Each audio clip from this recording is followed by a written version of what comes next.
And the Easter season is a time to be with family, but many this year, many Ukrainians are in Australia and are having a very tough time as they follow the conflict over in Ukraine and Russia. Andrew Mensinski is a board member of the Ukrainian Council of New South Wales. He joins us now. Andrew, good to have you on the program. Happy Easter to you. And I understand you have family over in Ukraine. Where are they based and how are they going? Lviv. It's been difficult to reach the family in Kiev. I've been trying to contact them for the last few days without any success. The last update I did have from them was they were safe and well. The family in Lviv are also, sort of well. With the increasing bombings, though, of Lviv, there's concern for their safety. Look, there isn't really any safety in any Ukrainian city at the moment. Putin appears to be just obsessed with annihilating Ukraine and destroying Ukrainian people. Andrew, that must be so hard to watch this horror unfold and to not be able to have regular contact guaranteed with your family. How tough is that to watch that from afar? Absolutely heartrending.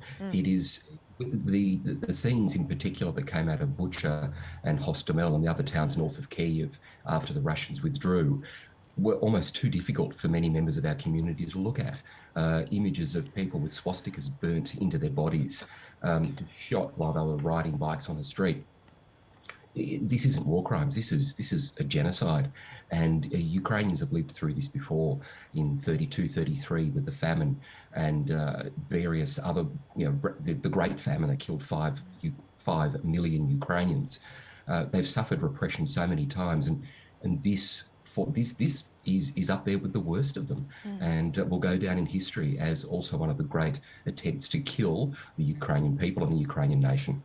Despite all the atrocities that are going on, how is the Ukrainian community here marking Easter and the Easter season this year? Look, we have a rich history of celebrating a traditional Easter here in Australia. We follow the Orthodox calendar, so today is actually our Palm Sunday, and as has been going, even when I was a little baby, there's the Easter Bazaar at the Ukrainian Church Hall in Lidcombe, where Ukrainians from all over Sydney, and this year it'll be especially poignant as we'll be joined by hundreds of displaced Ukrainians gathered to buy traditional Ukrainian food, Ukrainian crafts, Ukrainian clothing. Next week, we then have our proper Easter.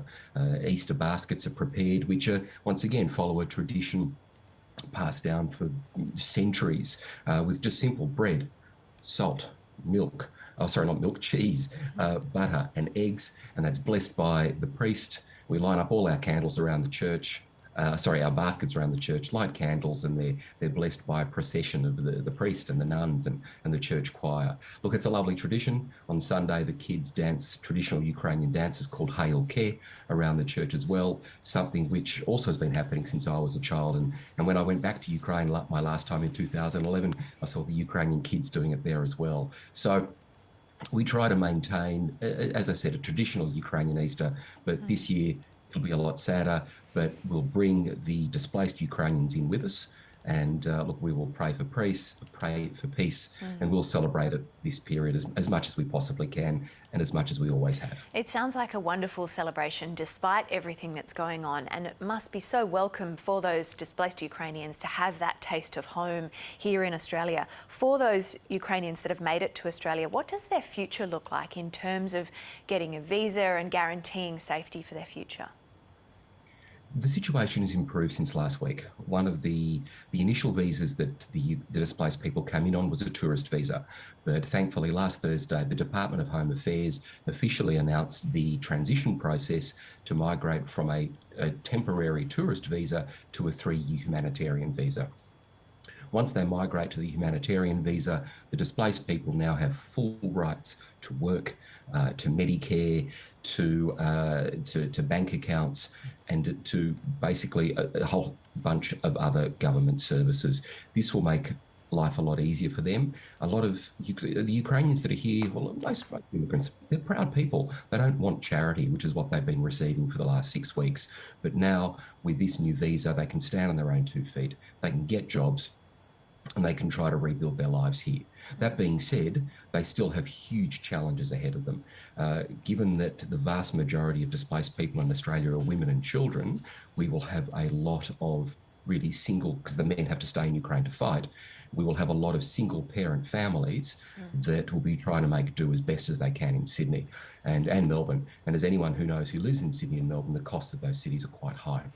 Well, And Andrew, being a single parent is very challenging. yeah, so tough. Andrew Minckinski, we really wish you and the rest of your community a wonderful Easter celebration and Palm Sunday for you today. Thank you so much for coming on and joining us this morning.